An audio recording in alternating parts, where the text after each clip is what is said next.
Hi Recovery Girls, it's Chenille, and today I want to talk a little bit about meeting our needs in healthy ways. So I was introduced to recovery because I was married to someone who struggled with an addiction, and so I found that I was very codependent and taking care and trying to control the other person's life and not meeting my own needs in a very healthy way. I left that marriage, and after leaving a marriage, I found that I had a very severe relationship dependency. And what that looked like for me was the need to be in a relationship to fill some emptiness that I had inside and to feel cared for and valued. Thankfully, that was some years ago, and I have grown deeply in my relationship with God, and I know that my value comes from the fact that I am made by the maker of love himself, God. And the same is true of you and everyone else. So I have my spiritual malady resolved in the fact that I know that my value comes from God, but I also have some right-sized human needs that God gave me for connection and companionship in the natural realm with others.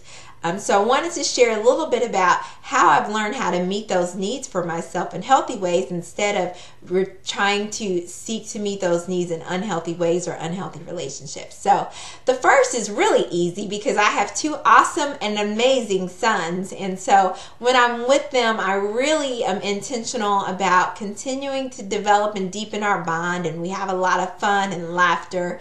We read, we play games, we joke around, and that is awesome and amazing, and definitely meets a need for connection. However, I'm divorced, and they're not always with me because they live in between me and their father. So I have had to find ways to use my time to meet my needs for connection in healthy ways. One of the ways is I've always talked to my mother on a regular basis, but now we actually have a weekly time where we get together just to fellowship and talk. And she's a sweet, loving, godly woman, but she's also very witty and funny. So we get together and usually watch TV and eat food and just have a great time. And when I leave, I'm always feeling full of love, and that's awesome.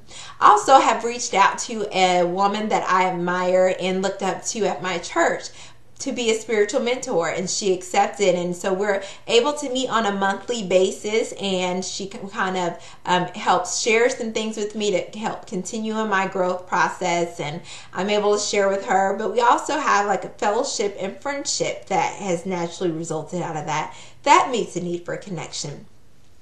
Also, I am a member of a sorority, and so I decided to become reactivated with my chapter. We do a lot of work in the community and serving others, but there's a lot of sisterhood and fellowship connection opportunities as well that I'm able to take advantage of when I'm active. So that is something that I have done to meet my need for connection. Then there is Women of the Word, and that is the women's ministry at my church that meets once a month. And what's awesome is women who are members of the church and other women are welcome to come. So it's a way to connect with women inside of the church and women in general.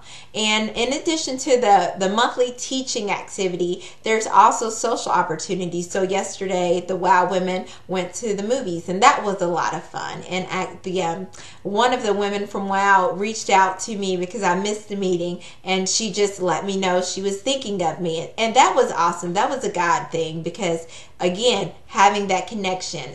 So I'm appreciative of that.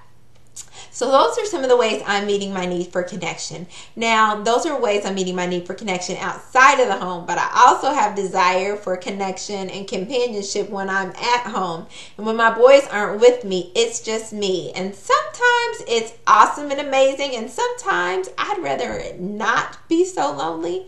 So after praying and doing some research, I decided that having a pet would be a good solution and a way to meet my need in an effective way. I can afford it, and I have the love in my heart for it. So God led me to a specific shelter that had a specific cat that fit me personality-wise, and we are great together. I adopted her, and now I have a companion at home, and it's really nice to have someone to come home to, and life is feeling pretty full and complete. So ladies, I just want to encourage you, if you're feeling that you have some needs, the first thing I would say is pray and ask God, is it a right-sized human need or is it an unhealthy desire? If you find that it's a right-sized human need, then pray and ask Him how you might meet that need in an effective and efficient way that supports your recovery. Ladies, remember that God is wild about you and He longs to overshadow you in His goodness. All you have to do is let go and let God. I'm letting go, ladies. What about you?